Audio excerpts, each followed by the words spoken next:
Good evening. Welcome to the Spiritual Speakeasy, where the bar is always open and all spirits are always served.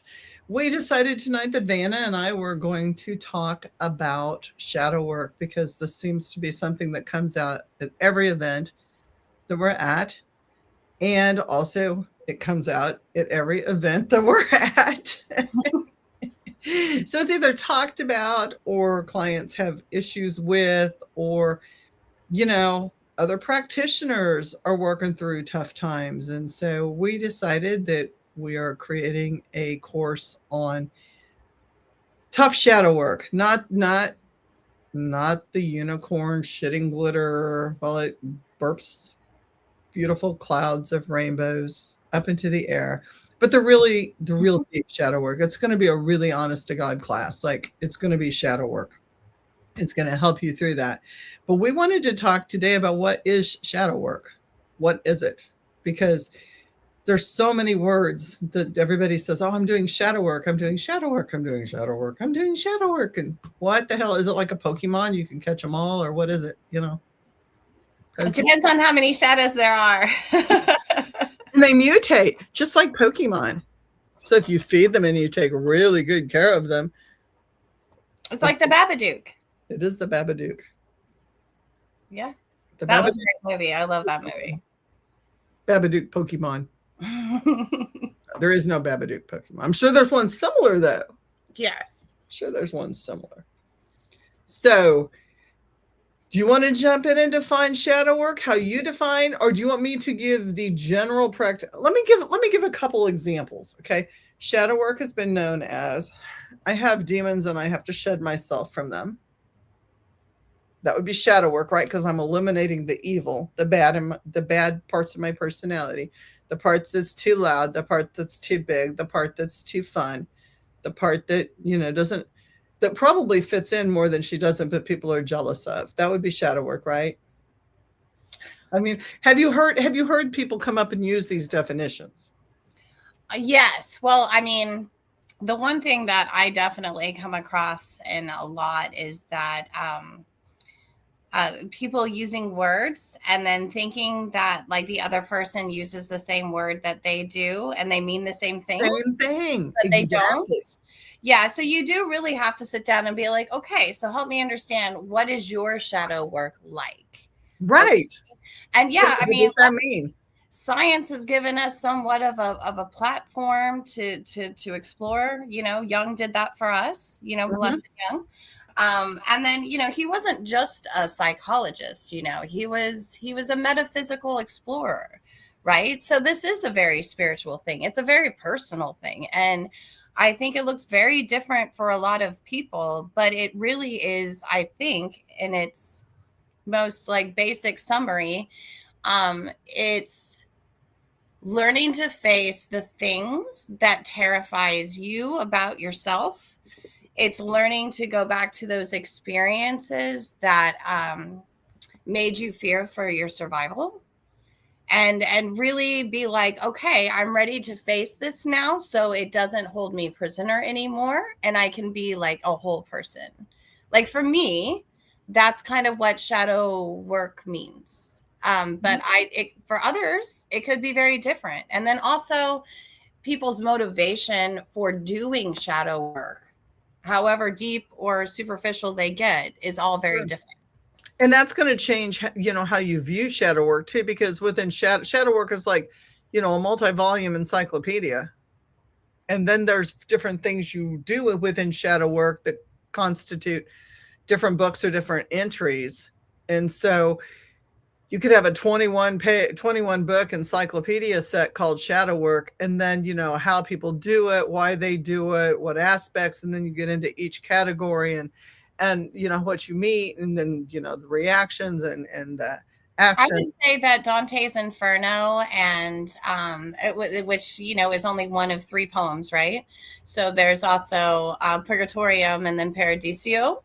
I would think that was like one of our more antiquitous references for shadow work. Absolutely. Absolutely. And really, like, if you want to get into the psychology involved in like Count Dracula, or Dracula, or what was not Nosferatu, the original. No, Nosferatu Original, was original. the original Dracula that Mary, whatever her name is, wrote. Mary Shelley didn't write it. It was Bram She wrote Stoker. Frankenstein. My bad. Yeah, yeah, I'm like, although I love Mary Shelley, I love her. Long horror creature. Anyway, the one who wrote the original Dracula, Bram Stoker. Okay, when you look at that version is so dark, and really, to me, I always figured it was those pieces of myself. And do you let go of the pieces yourself and become that self, or do you integrate it and find a happy balance? And in the end, I think both of the people at the end of that one, they were so enmeshed, so the whole thing was messed up. But from a psychology point, I always saw that it was more like shadow work, like the real vampire in all the stories. Isn't that really something that we're afraid of ourselves? Well, I mean, the nature of a vampire is very, very fascinating, right? You know? And I mean, I look at vampires, and I have so many feelings for them. And they're complex. One of the feelings, and I think one of the reasons why, like, someone like me is most prone to getting entangled with those sorts of situations, is because it's like the empathy I do feel for them. You know what I mean? And it's just like there is a lot of intoxication that goes along there, because that's also a part of how it feeds, right? So like, it sucks you in with kindness, it sucks you in with attention, very much the same as your glamour spells or anything like that. Well, and it's fascinating too, because like I'm starting to conceptualize, like I've been thinking about, I've always kind of studied, like, I feel like we might be veering off topic here, but we're not. We're just looping around. No, I've got an actual loop. I'm going to loop this. Right on. Cool. I've been thinking, well, I've always been a little bit fascinated with cults, like, because I do like, I have that psychology bent, and I am kind of like a metaphysical student. But like, it's really fascinating because I think that their mechanisms of behavior, like, are actually really quite similar, like psychic vampirism, like abusive relationships, like narcissistic relationships, all of these things. But where I want to give them credit is that they're wonderful catalysts for growth. Oh, hell yeah. And that's really what shadow work's about, right? Right. So, it is growth, but it's also, I completely agree with where you're at, but I also think that there's like this component that we see that and we're like, oh my God, am I that way? Or, if I was that way, or maybe you see something in them that's that way, and you kind of like, there's that moment where you can either just ride along with it and see where it takes you, or you have to do some deep work. And I think that triggers that. I think your vampirism, your psychic, I mean, blood is parasitic. Either way, it's a parasitic relationship, right? They're a parasite latching on, but they have to have permission to latch on. But isn't that also part of our shadow self? I mean, I think we bond with people who are like that because that entertains that part of our shadow self we've ignored. For sure. And I mean, again, like I brought it back to shadow. Well, and because it all is very much a part of that. It's a part of that energy level. I just want to see, like, actually, it's kind of a way for me to see who's on without having to go, hey, but I'm really so-and-so. 1, if you've ever done shadow work. 2, if you haven't done shadow work, comment in the comments. You don't have to comment anything else. Just 1, yes, you have done some shadow work. 2, you've never done it before.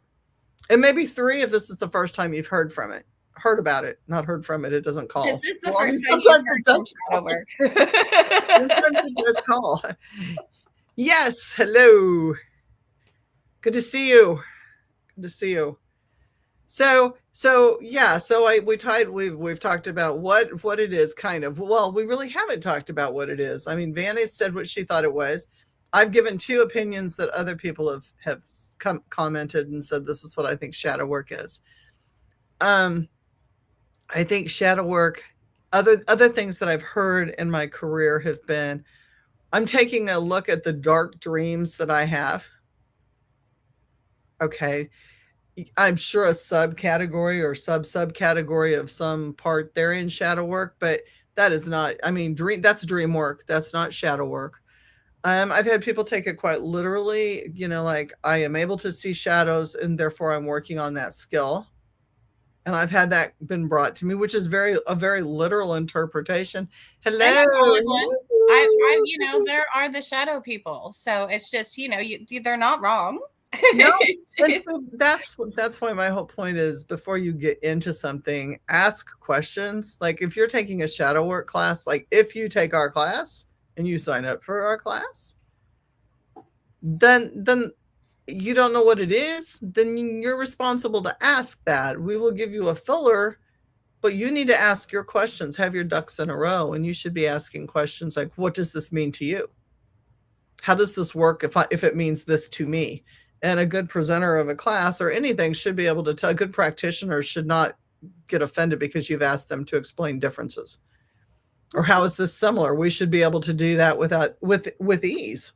Well, it's always good when you can find the common factors, especially when you're dealing with things that are so the English language is just really fucked. It is, but you're also talking about like a very subjective experience. Yes, you are. You're right. You're right.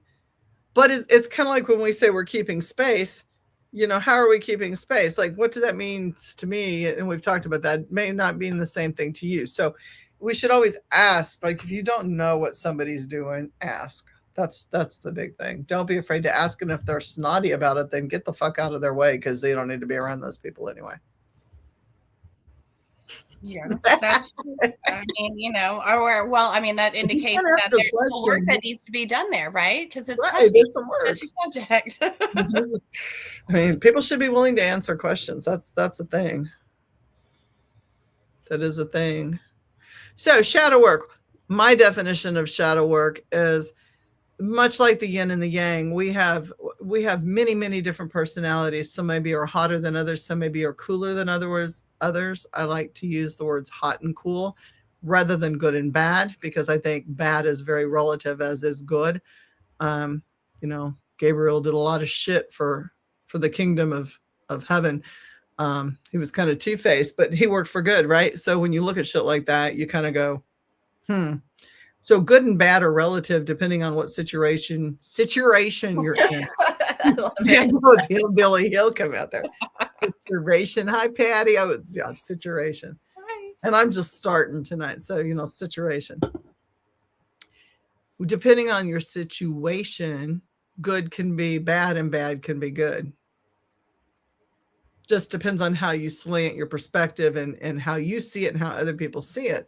So I think it's a whole bunch of personalities in ourselves. Some are hotter than others and some are cold. And I think the ones we show the most tends to have an opposite side that is within us. And some of that is Chrissy says, now I'm talking in her accent. I think the cold and the hot, they balance each other, but one casts a shadow. And I think the shadow can be good or the shadow can be bad. I think it's an aspect of ourselves that is not in the light right now. I think sometimes it's a demon. I don't mean demons like Catholic Church demons. My followers know what I mean by demon. Something we've created, or it's an opposing thought that have been restricted and we're not allowed to have. And so I personally don't believe in eliminating any of that shadow, any of the shadow work people, any of the people involved, the people, places, and things. I think you have to integrate and at least be able to find a tolerance and a temperance and a different perspective. It doesn't mean you have to always enjoy it. It can be a not so good thing, but you have to have some kind of radical acceptance that it's just part of who you are and what you are, and you can change it. Yes. But you don't have to always like those parts of our personalities that come. It's kind of like reintegrating a multiple personality or a DID. I mean, it can be because, like when we talk about ourselves as individuals, we're also very complex systems, because you're right. We do have a lot of different sides to ourselves. And then, there are parts of us at certain times that will be louder than others. And, I've said it many times, like, I often kick myself in the ass because, like, there were parts of me that was trying to tell me something, and I disregarded it because of, context, or because of like me wanting to put like, someone else's emotional well-being and their needs before my own. Sure. And I mean, and that's a part of shadow work too. It's Yes. like, how are you creating these patterns that create the same heartache for you or the same challenge, right? Mm-hmm. I mean, that's a part of it, because it's just like, how are you playing the villain in your own story and you're not even aware of it? So for me, I think that when the shadow comes creeping out or whatever, it's one of those things where those are kind of maybe what a psychologist would refer to as like symptoms, right? And see, symptoms are just that. They're symptoms. They're like an indication that there's something going on. And it's not the problem, though. No. And I think that most of the times people look at symptoms as in like the symptom is the That's problem. why there's the medicine there is for every symptom. Right. And I mean, this isn't the type of, when we're talking about shadow work and stuff like that, the symptoms that you're experiencing are trying to tell you to go deeper. It's telling you like you are cutting something off and you're not paying attention to it, to the sides, or, something's getting the better of you, or these things wouldn't be coming out. So it's really a time for like introspection, but it's always really great when you can have somebody guide you. Right. Well, and not get lost along the way, because there's so many flags, green and red, whatever color you see along the way. Purple, pink, tie-dyed, pink and blue, white and black, black and yellow, black and yellow. But there's so many things along the way that if you have somebody to help guide you, they can show you like, oh, you missed this step and this step to get to this step. Like, now this is why we have to keep going back and working this, because you're missing the whole middle section, and other people who's not in the moment that's been there can do that. But the thing is, there's so many people out there. Excuse me. There's so many people out there. It's a good drink. That hi, good to see you.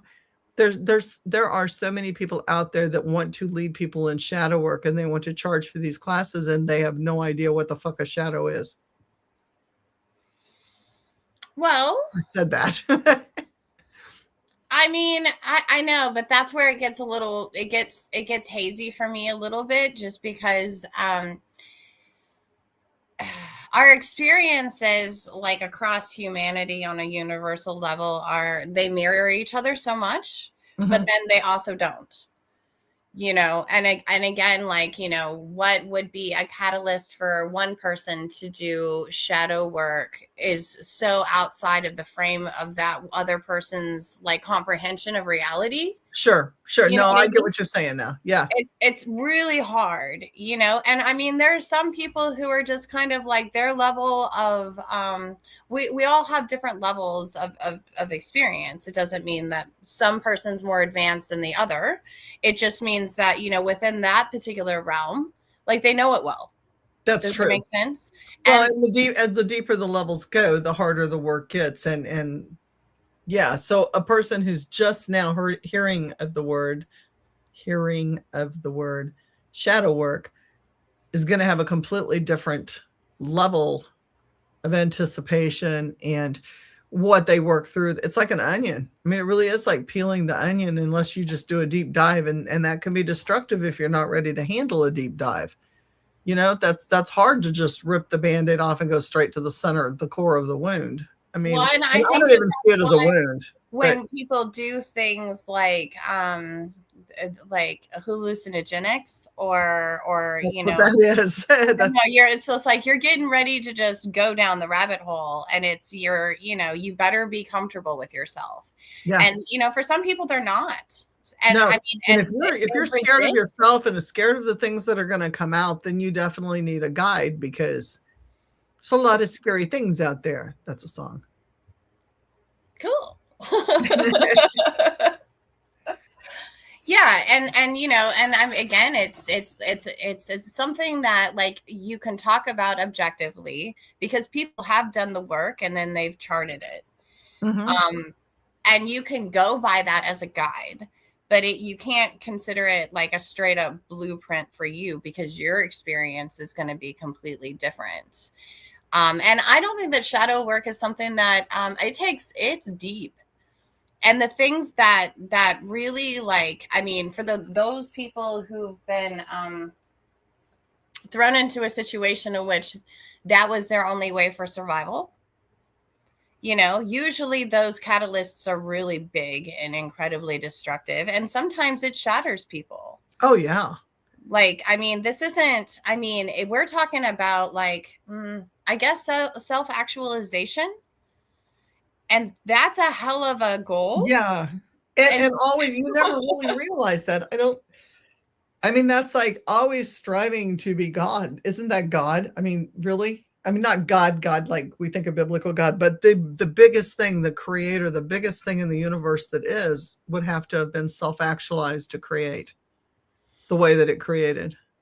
Maybe. I guess I haven't thought about it from that perspective. Because, like, I just don't think I have that perspective from my lowly human eye. No, I'm still the bug in the locker at the airport in Men in Black. But I do think that I mean, for me as a human being and as a spiritual being, like, I think I owe it to myself. And for the sake of, if reincarnation is a thing, then I want to make sure that I don't want to be an overachiever, but at the same time, like, I just want to be able to make sure that I can do what I can to be able to evolve, because I think that the whole purpose of evolving is not just for you to be able to integrate with yourself and to heal and to truly not be held by the tethers of the past, but it's also so you can help others, I think. You know what I mean? And sometimes helping others is maybe just not being symptomatic anymore. Amen to that. You don't necessarily have to be a guide and just be like, well, I made it through the tunnel, so, let me show you the way, because that's not everybody's purpose. No. And that's okay. No. And not everybody can be guides. I mean, there has to be people to guide through, right? Like, I mean, there's a certain percentage of everything.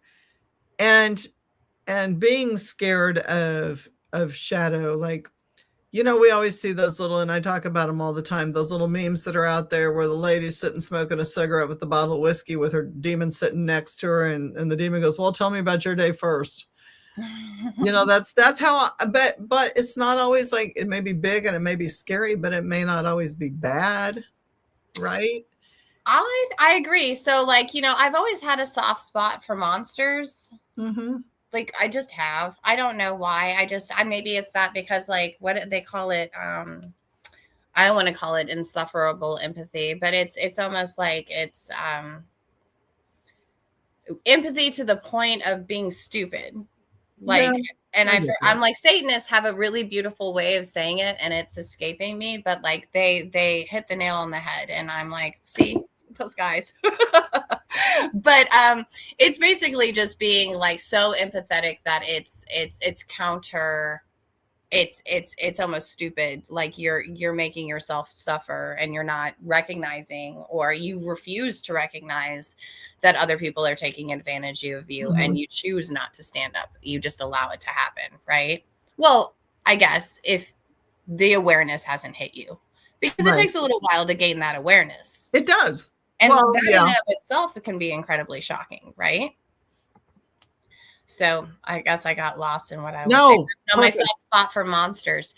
So, I mean, I think that, for instance, I can talk about the Banshee. Okay. So I love the Banshee. Like, death is very much an integral part of life. It sounds counterintuitive, but it just is. And, the Banshee comes to let people know that it is coming. That it's a forewarning. It's a warning, and it's a profound sadness. Like, I don't think that I could ever be afraid of the Banshee, because, I mean, while there's rage there and there's, like, massive sorrow and stuff like that, I'm like, her heart is shattered. Absolutely. It was be scared of that. Bless her heart. She needs a hug. Like, how do you? That's why we do what we do. Empathy for them. That's why we do what we do, Van. Because we're the kind that are going to go up and go, oh God, do you need a cup of coffee and a hug? Or a shot of whiskey and a hug? I'd be like, you absolutely deserve a cigarette Yeah, now. let me get you a drink. I can't even talk tonight. Good God. A parahistorian. As a researcher involved in the supernatural, similar fields, I believe it's valuable to familiarize with different topics of understanding because these enrich perspectives and deepen insights. Katie, I love you. That's Katie, our producer, an owner. So yeah, exactly. And there's so many parts of it is a monster. Like some of this stuff we make monsters. We can make them as mean and scary looking as we choose to, depending on what we fed them and how we've kept away from them. And, perspective is one thing. Everybody's got a different perspective. So it may to you look like something really scary. And to me, it may look like Sully. Sully to me is not scary at all. I know. Most of the monsters I see on TV are not scary at all because I've seen some real shit. And the real shit's always a lot more nasty than what they make on TV. Like they just don't quite capture the essence or the smell or the taste and everything else. Makes a difference. Yeah, for sure. Absolutely. And there's some, I would love to be able to be naive and just be like, there's not anything out there that isn't out there to try to eat you or to try to get you or that won't prey on you. But I mean, that's not the truth. Like, no. we don't live in that kind of world. And unfortunately, I don't think that we ever did, No. And I mean, and there's things that we have throughout the ages that hint and beckon us at shadow work so we can be, I think, survivors on a certain level. I mean, like, look at all of the Grimm fairy tales. That wasn't just a case history of oral history or, and although it was, and of linguistics and all those beautiful things, but they were not just stories to scare children. No, they were trying to tell you what's out there. And then also, you like most of those are chronicles of shadow work. I would say the movie Neverending Story was definitely shadow work. And even like, The Labyrinth with like Jennifer Connelly and David Bowie, like that's also shadow work. And that, I don't know if I would call that shadow work as much as I would call that growing up. But I also think that's shadow work. Shadow work. Because it is an onion. Even How to Train Your Dragon is shadow work. Yeah, man. There's some deep shadow work there. Some family stuff, man. And that it does come back to our origins. And how did we learn to create attachments? How did we learn how to survive? What are the survival rules that we hold ourselves to that are dated or outdated? Yeah, what are you willing to do? I mean, you look at The Walking Dead and you go into, the polar opposite. You have the main characters of the story, Michonne and all of them, and they're fighting their way through. And then you have the Negans. But Negan turned out to be almost like them in the end, but he had a lot harder things happen all the way through to make him who he was. So he was a survivor, and he refused that he was not going to ever be the victim after he had lost his wife and kid, right? So he snapped and he became the controller. That's shadow work. How far are you willing to step into your dark side? It's like Luke and Darth Vader. It is shadow work, but I think what's interesting in that particular example is you see somebody who begins to embark upon the journey of doing so, and instead of going all the way through it, they got froze at a particular step. And I mean, that is a trap. I'm not saying it's a trap. I'm just saying it is an option along the way. It is an option. So I think for somebody like, to take this for, the metaphysical homies out there, the dogs that, do the magical research, like, take Aleister Crowley, for instance. Like, he's another person who not only chronicled, like, this is what it is to be a metaphysician, and these are the experiments I did, and this is, case study of my social group. He was also very much being incredibly public about what his shadow work like. Yes. you know, and he's somebody who made a lot of, I don't know how conscious I mean, I didn't meet the guy that way. But you know, I think that, you know, for better or worse, like recklessly, he threw himself into it, and his goal wasn't necessarily, it was to integrate, but I don't think that for someone like that, it was to ever come out, and that is a choice. That is absolutely a choice, and it's an easy choice for the. I mean, it's not hard for some personalities to not choose that. So you have to be very cautious to not get lost along the way. Which is another reason you have somebody to check in with and, you know, process with and be led by, because people are more apt to go, hey, whoa. Well, it's almost like a switch, right? So like, because, you know, we have this, like the, you know, the who we present ourselves as and who we believe we are and how we show ourselves up. I'm trying not to do the introduction from Tales from the Dark Side, but I feel it coming on. But it's, you know what I'm talking about. But so it's one of those things where like, and I mean, it starts to become a struggle for people, because that actually, as many people as they go through these experiences begin to find out that that's actually kind of a mask, you know, and it's like it starts to crack, and then they start to feel really anxious, incredibly uncomfortable. They notice that they start doing things that are like, let's just say they're completely sober, but they might as well be drunk because they're acting so disorganized in who they are, you know? And it's because they know that they're lying to themselves and they're lying to others. And that's when you'll begin to really see the symptoms start bleeding out, right? Yeah. And so, and for some people to switch, and you can just go from that to, you know, the persona that you prefer, and then the other side can take over. And you might not even be completely conscious of it, but you just completely switch into that persona. And then you're just like, well, I don't know how I just blew everything up. You know, that's not awareness. That's for me, the critical part is, you know, to do healthy shadow work and integrate purely healthy in a healthy manner for mind, body, and spirit and work, you have to know who's driving at all times. And there has to be a level of control and trust. That's true.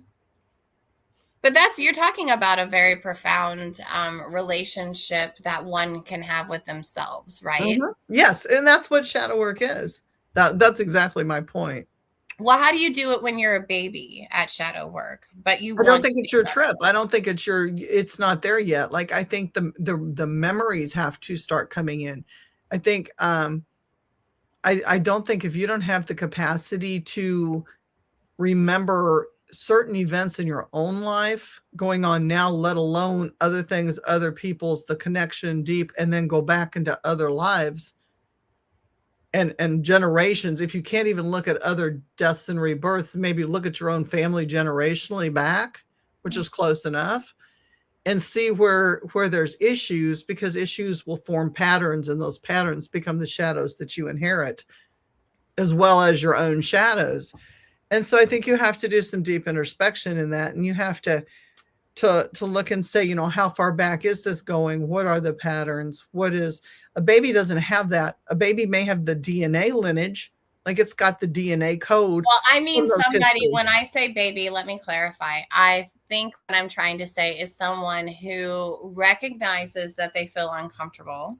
Oh, like a beginning student in shadow work. Okay. So a beginning student in shadow work would have to sit down and express a desire to look deeper into themselves, and maybe start it. Why do I do the things that I do in patterns? Why does this seem to keep happening to me? That's a great question. Why does this keep happening to you? You keep doing the same thing over and over and over again and expecting a different set of results. That's, you know, the definition of insanity, or at least human behavior that's unaware. There's a big difference there, but there's a lot of people out there. So I'm like, I'm being nice. I think that, I think at a basic level, you have to be able to desire to even look at your behavior and go, there are certain patterns and certain things in my life that I keep repeating over and over again. You're not going to do shadow work if everything is kosher and you're truly happy and in a state of bliss and joy all the time. I said all the time. Very, very few humans reach that, but there are those people who just do their own thing. They're oblivious to anything going on. I don't think they're going to have to do the shadow work that those of us that have paid attention to every fucking detail and thing are going to have to do, because we're keeping marks. We're like pro and con, and we're like, oh shit, there's a flag. Like, we're constantly watching, and I think it makes a difference. Well, I think you're also describing, and you indicated that those are two incredibly very different experiences, right? You're talking about somebody who is having, a survival based existential crisis, essentially. Oh, here we go. And I mean, because again, those big things, like us feeling like a nervous breakdown, like whatever it may be, like something catastrophic in your life, of course, like those are hey, it's time. That's something bigger outside of yourself coming in and saying, hey, it's time for you to like reconfigure and reset, reboot. Right. And I think I always see those as invitations for, some shadow work, right? Because we may not always know, because again, like awareness is a thing. And I think that was my point with the whole, like seeing patterns or seeing things come up in yourself that disagree with things, or conflicting, even conflicting thoughts in your head.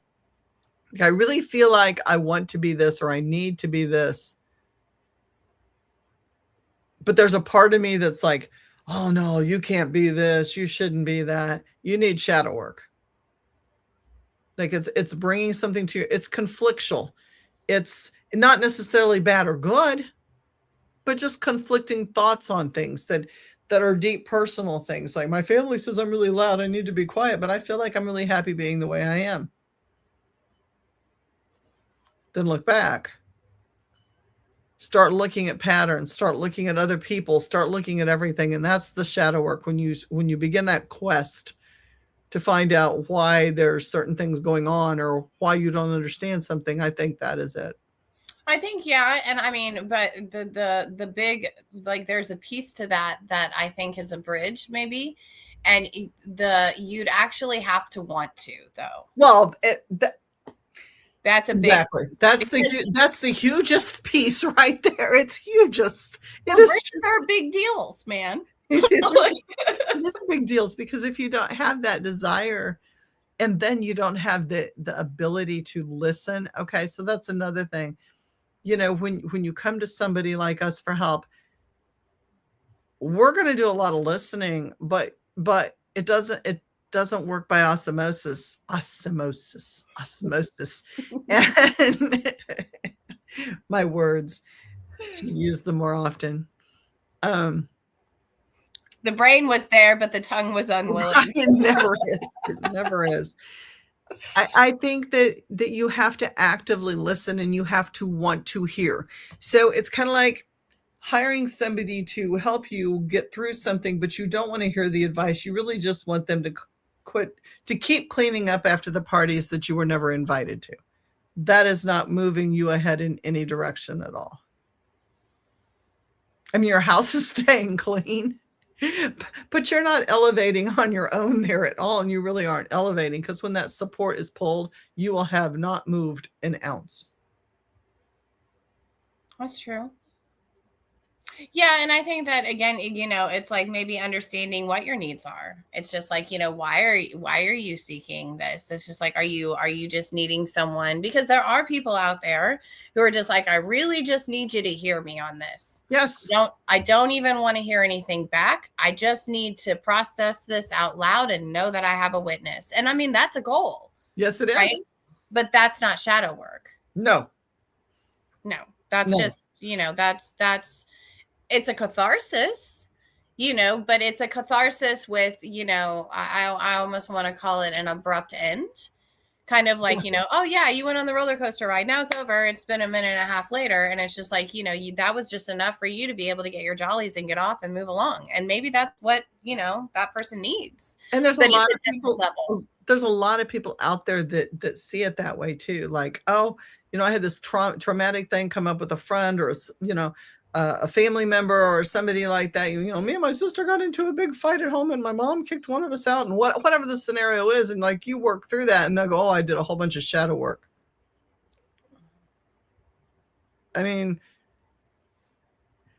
Greg points out people do it when life becomes unmanageable, but you should be managing this all along. It's kind of like your checkbook. When that bitch blows up and it's unmanageable, you kind of waited too long to do it.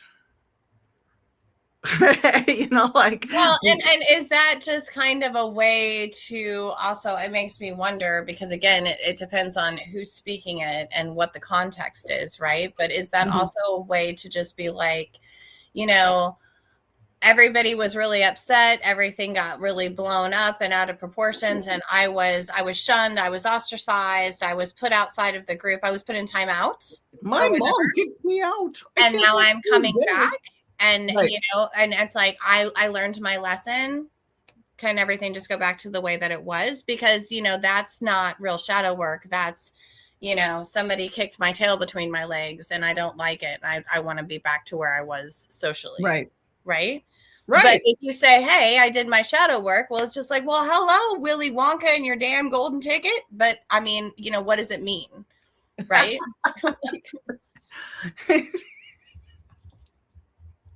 I mean, I'm sorry. I'm really glad I did not have a mouthful of anything at that time. I'm glad, because I'm not trying to kill you. It was twice yesterday. Twice yesterday you got me.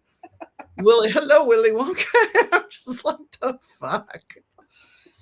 Oh my God. Don't say that in the middle of your shadow work. Hello, Willy Wonka. You could have a shadow demon named Willy. You could. My shadow work is a bit different, I mean, I did I wrote a whole book about, I did my shadow work very publicly. And I was hoping that, and doing that, I could put somebody in what it is to be in my shoes, not because I want to be like a victim or because I want to spread vicarious trauma by any means, although I am a trauma enthusiast.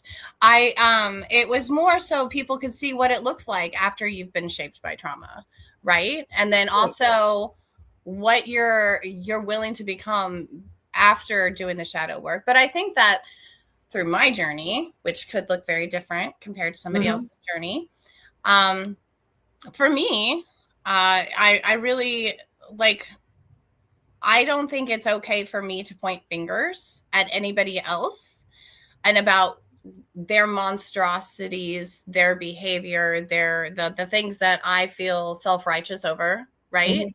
Without going, before I call a motherfucker, excuse my language. Oh, you're good. You're on YouTube. You're fine. Then I need to make sure that my hands are clean before, I open the door at somebody else's house screaming at them. And for me, that is shadow work on my own personal. And that's a pretty high level shadow work when you start realizing that, you're judging other people, making comments and depreciating or degrading other people with your own introspection as you're perfect. Well, and yeah. So, when you realize that maybe you got as much going on as that other person and you probably shouldn't say anything, that's the nice thing to do, because if you can't say something nice, don't say it, right? Well, and it's not just so much if you can't say something nice, don't say it, although I'm rooting for you. It's one of those things that it's, for me, I recognize those as red flags. Yes. So I'm just kind of because again, I'm a very narrative person. I like movies. I like, reading books. I love stories and, some of the greats, and I always notice and we can even talk about Mary Shelley for a second, since she's a goddess and we're not. But that was shadow work. That was shadow work. Is deep shadow work. Yes, it is. And I mean, his whole character is shadow work. His whole character is shadow. And look how they treated the poor creature. You know what I mean? And I'm just like, no, okay, I understand that he had some aesthetic issues, okay? And maybe he was a little rough around the edges. But I mean, he was still a being. Have you seen the latest Frankenstein? I have not. So that's one you have to watch, because much like, and I am such a, like, I absolutely love Rob Zombie. I think he is such a fascinating individual. But his movies, and I know a lot of people, I'm like trying to get my camera, a lot of people are really like freaked out by him and his violence level and his graphic level of his movies. But there is such a shadow aspect to those movies. House of a Thousand Corpses is like House of a Thousand Shadows. It's, really, when you look at those aspects, the craziness and the insanity and the impulsiveness and the every person out there has some kind of thought going through their head at one point in time in their life that would resemble something in that movie.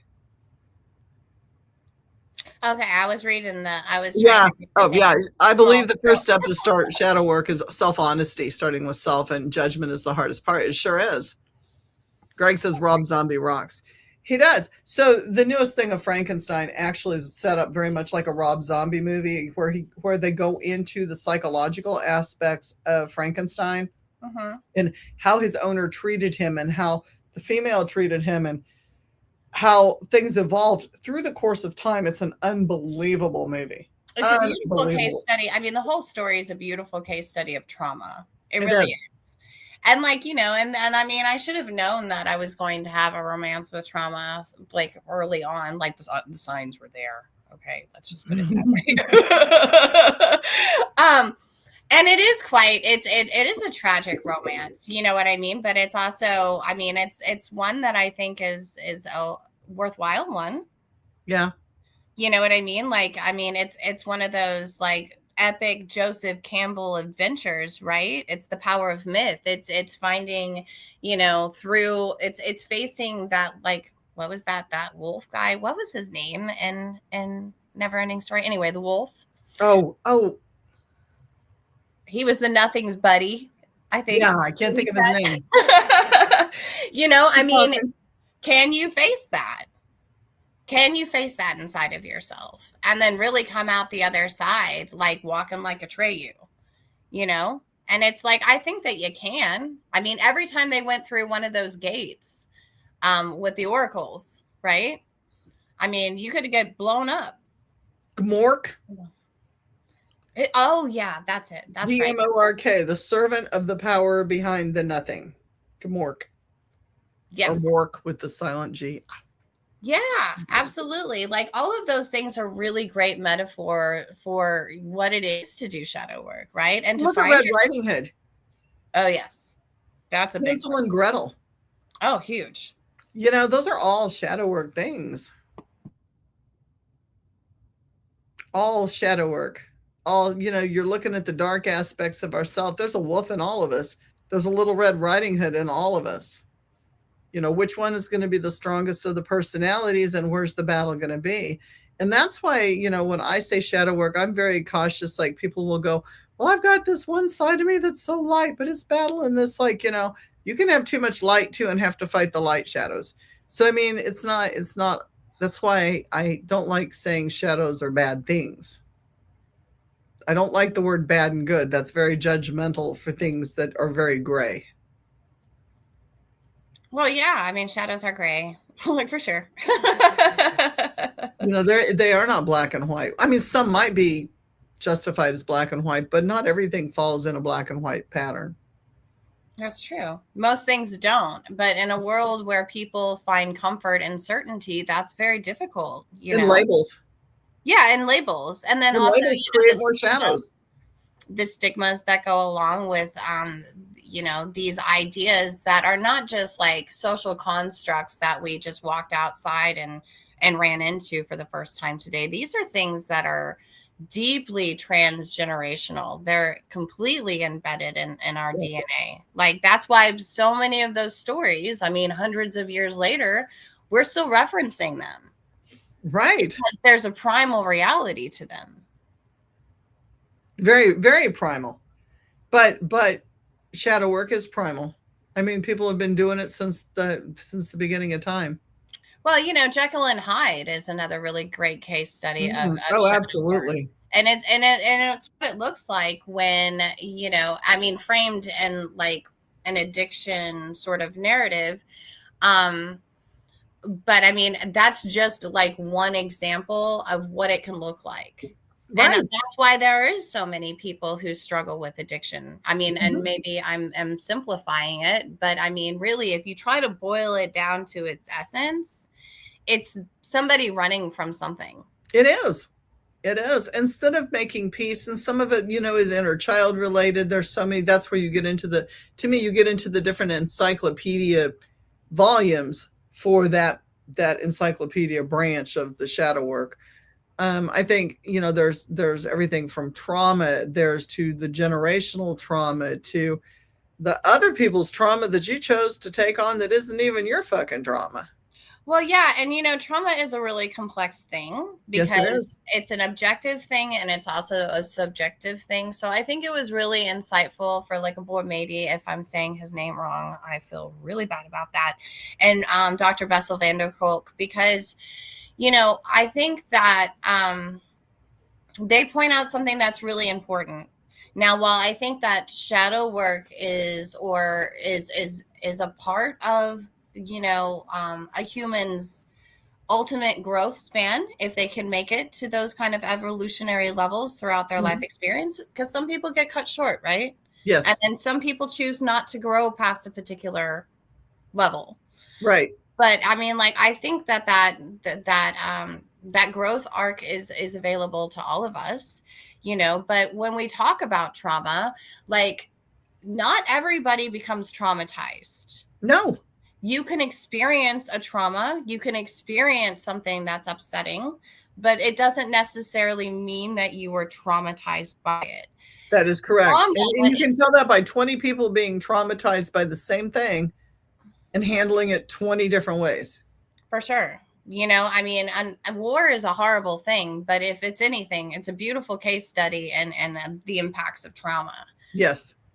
And all of the different faces that comes with it, because I mean, it is a whole nother chapter with its own section of what insanity can present as. And really, it's somebody reacting normal given the extraordinary circumstances that they've had to live through. And, I mean, it also very adeptly was described as trauma is the result of an event. It's a wound that occurs because of an event. So it's a result of the event. It's not the event itself. Does that make sense? It's like I came at you and I stabbed you with a knife. Yeah, man. And now I've got this gaping wound. Now there's more than one wound there, right? There's the physical one. Now she's got a fractured rib. Yes. There's absolutely the trauma is not me cutting her. Well, that's another level though to it. It is another level, but then also this isn't the same level. If you came after me with a knife and you stabbed me, I would be hurt physically and that would be obvious, but you would also damage me emotionally and psychically. And then my hypervigilance would be through the roof, because I would just be like, someone I truly loved got me. So like that wound is not just a matter of like getting like my ribs to grow back together and for me to like get those stitches, right? I mean, you could actually kill me and collapse a lung. So let's watch. You might have a fear of knives from now on. You might have like back off if somebody goes to give you a steak knife. You're going to be like, whoa, like there's a whole level of reactivity. Yeah, and it's the result of that is actually the wound that like trauma experts work with, right? It's not, the thing. Which is one of the things we do in rebirthing, Kundalini rebirthing, is to work a person through their anger. It's a very, if you do it correctly and you're like in a studio and you're taking classes in it, it's a very lengthy period where you start with rebirthing exercises and you work through anger and you work through feelings and meeting your inner child, and you sit with your inner child for long periods of time. And there's dances in which, where you can even just sit in a chair and you move in a certain way. And there's a mantra that you work through to let go of each of these different things so that you're peeling back the onion. But you do these things like every couple weeks, every month, you change it up so that you have the ability to process in between the dances and the movement and the release of those things. Mm-hmm. And being experiential when you are working through this is also, yes, it's a huge way to be able to physically move these things out of your body. mm-hmm. Like the somatic responses. Absolutely. And the breathing exercises like the fire, breath of fire, and the different things that allow you to, get that shit out and learn how to get it out from the belly deep, below the navel deep. Is so important.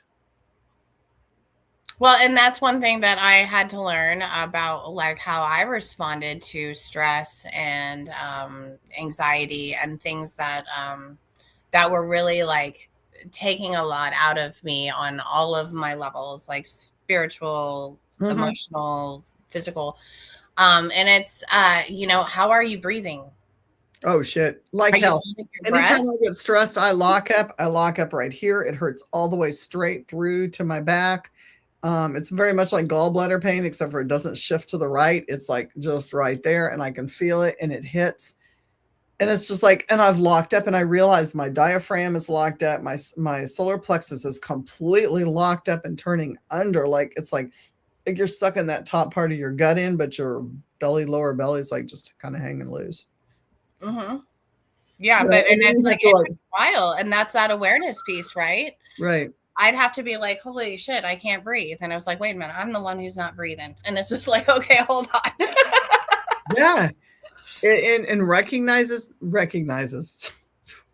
I'm the podcaster, recognizing that, you have to be able to know where your body's at. If you don't know where your body is at normally, you're not going to know when your body's off. So, that's one reason meditation is so healthy, besides calming the mind and the body and the spirit, is you're finding out where your set point is. You're finding out where, when they're in that second or that moment where there's no fight, flight, or fright, this is what my heart feels like. This is what my breathing feels like. This is what my skin temperature feels like. This is how I'm regulated. My feet, I'm not curling at my toes. I'm not, clenching my hand. I'm not, if I'm not flipping my hair, I'm not chewing my fingernails. Wherever I'm at my set point is where I need to be. And any increment above that is raising the level of stress for me. And then why am I being stressed in this moment? And if you go, because here comes the same thing that I've expected, then you're creating a pattern, and then you need shadow work.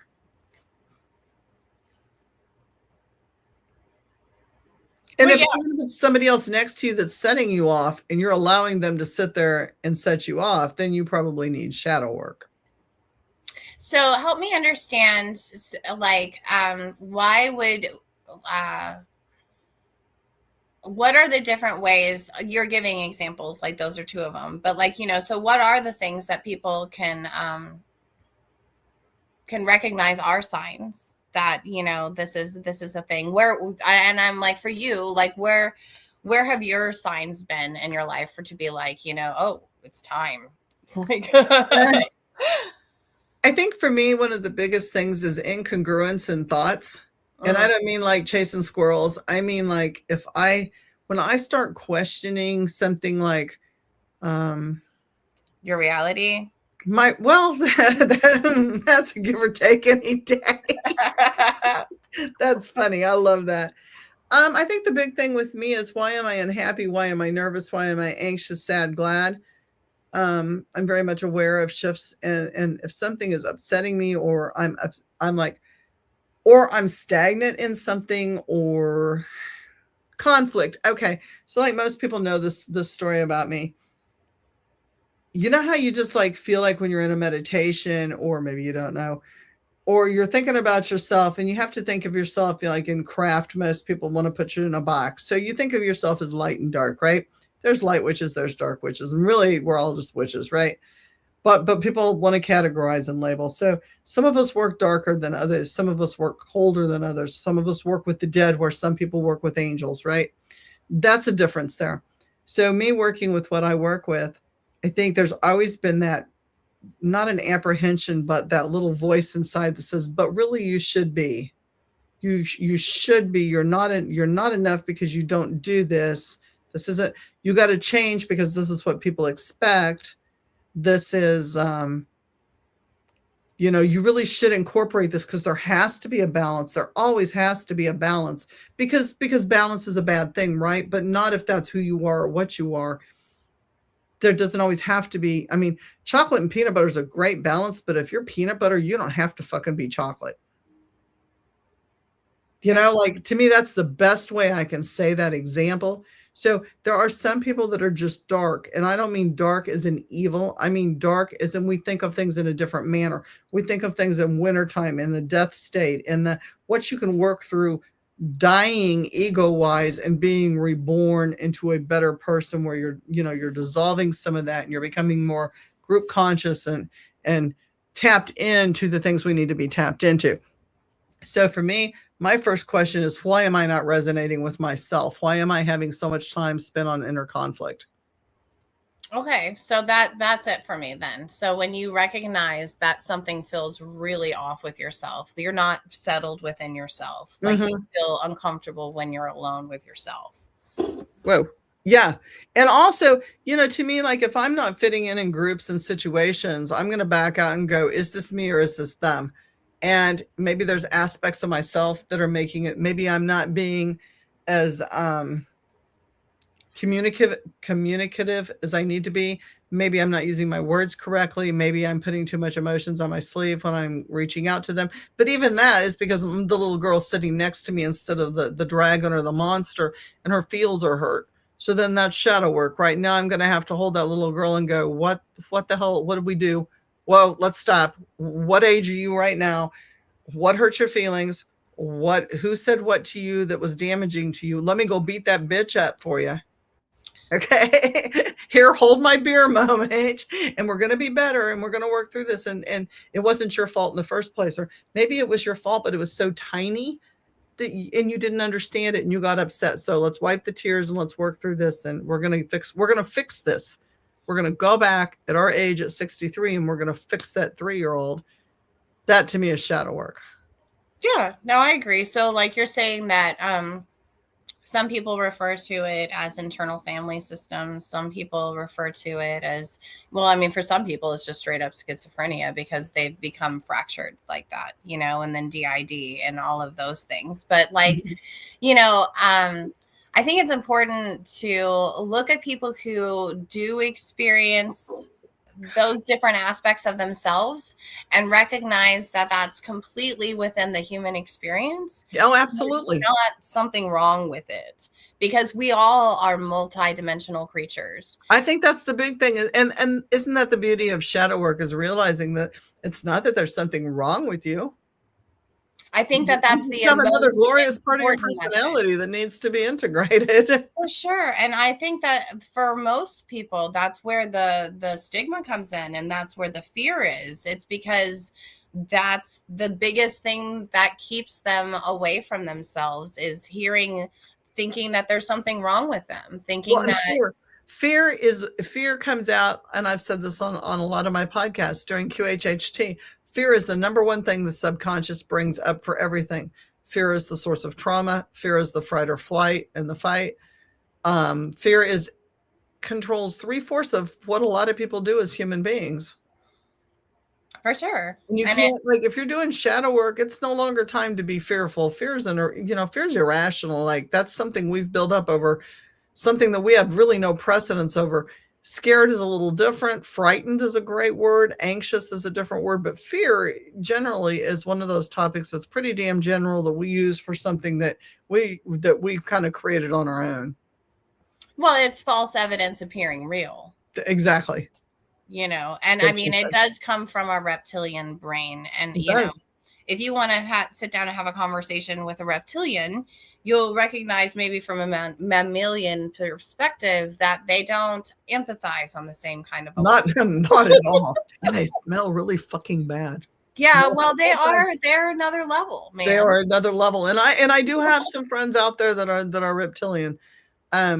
they have saved me on more than one occasion, and I'm grateful for having met them.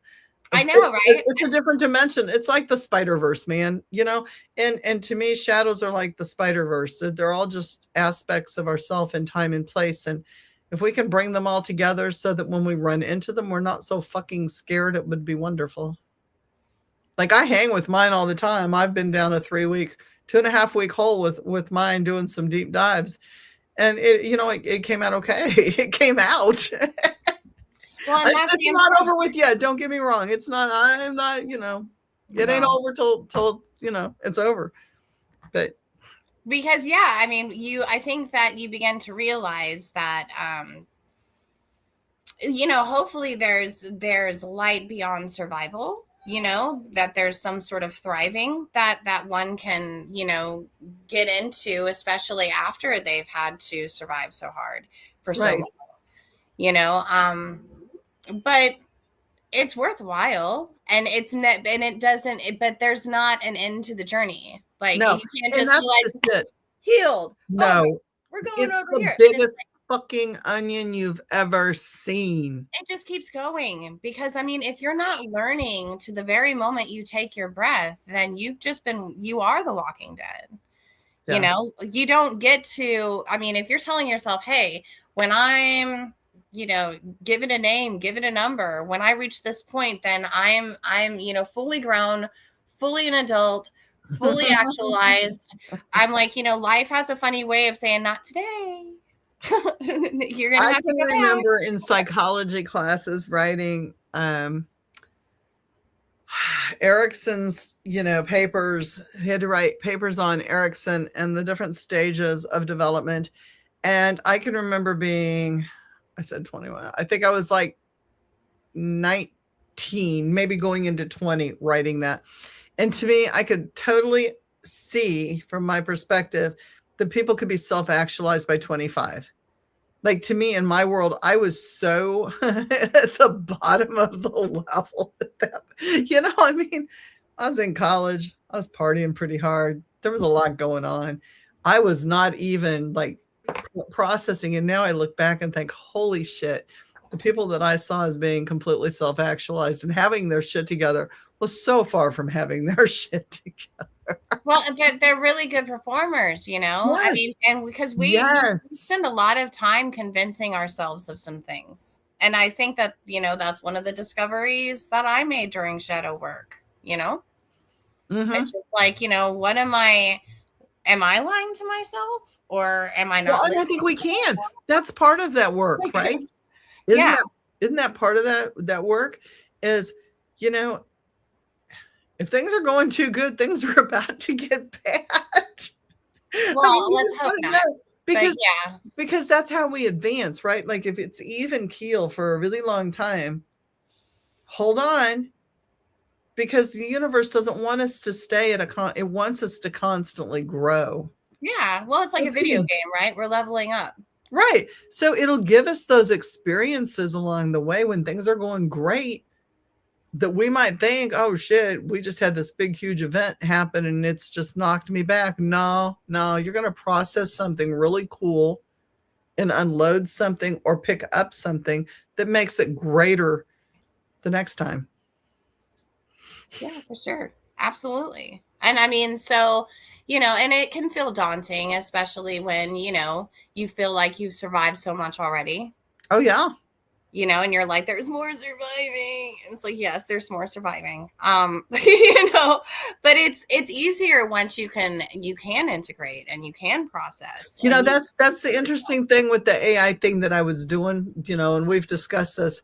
But like I hit this point where it was like I had to keep going and I had to keep pushing and I had to keep pushing and I had to keep pushing. And then I had this realization, which was like a day or two ago. And we talked about it yesterday. And I had this great realization and everything lined up. And it was like, it's kind of like those slot machines that when everything finally lines up perfect and you win. And now it's like, okay. So I'm jumping back in and all this shit, the code's rewriting and everything's happening. And I'm like, wait a minute. I've already been through this. We know what's going to happen. Like it's that you don't know. So you make a choice. Are you going to fuck it Are you going to sit there and take it? Or are you going to do something about it and move out of it? Really, those are the only three responses, right? Yes. And I mean, those suck are it, love it, or easy. just sit with it. But when you are talking about like our survival rules that do go all the way back, and sometimes even further than just in this lifetime, right? Because we do share memories embedded in our DNA Yes, with we do. people that Mm-hmm. we come from. And that's why things like transgenerational trauma exists. It's not even just the behavior in the social unit, right? It's also like something that's been coded into the DNA. So there are some people who are biologically predispositioned, Correct. whereas other people are not. That's And so correct. like, and that creates a lot of disconnect because, again, there can be a lot of confusion over what these experiences are and what they mean and how they impact people, and that looks very different from person to person. Yes. So it's important, I think, at least for me, like I tried to find humility in it. I try to find common factors that all humanity shares, Yes. with it, Yes. and that's a part of that shadow work. It is. Because I mean, it's really, it's easy to be like, well, nobody understands. I'm the only one who's experiencing this. No. This is an all me thing. And it's just like, well, that's exactly what a symptom would tell you if they wanted to still consume you. That is So very you really true. have to kind of look at the fact that, you're, trauma, if you wanted to talk about it like it were a cancer, right? Mm-hmm. Its only interest is in like any other organism's interest. They want to survive, they want to eat, they want to host, and they want to replicate itself. Mm-hmm. So you really do, like, I think one of the beginning things that one can do if they're starting to get into shadow work, either because they're shadow curious or because they're in a position where they don't have another choice, right? Right. And that Like, happens a lot. People get backed in corners and that's where they're at. And that's okay. yeah. And it's like, check your survival skills.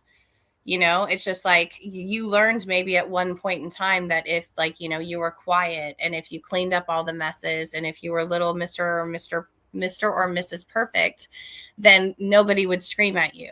It's like, how is that survival rules still showing up in your life today? And is it maladaptive to the circumstances now? Is it making your circumstances worse? That's you trying to fight for itself. Mm-hmm. And I think that that's really, what shadow work is. You're fighting for yourself. So if you're interested in shadow work classes, reach out, DM either Vanna or me. And on Facebook, you're on Facebook, right? Yes. And we've talked about that. And so, or you can DM me and say, hey, get a hold of Vanna, and I can get a hold of Vanna because, we talk all the time. And so, get a hold of us and we're willing to talk more about what we can do for you for that. Because shadow work's important. And if you have more questions about it, I think one of the reasons I wanted to go into this topic is because I'm coming out of almost 3 weeks of heavy, 2.5 weeks of really heavy shadow work, some really dark, deep dives, had some fantastic shit, some weird ass shit, some really fucked up shit occur. And that's exciting for me because I don't like, I like shadow work. I like my shadows. It amazes me when I come out alive. Just like, yes. And we're all buds. Like, we're all trying to like function and release together and work.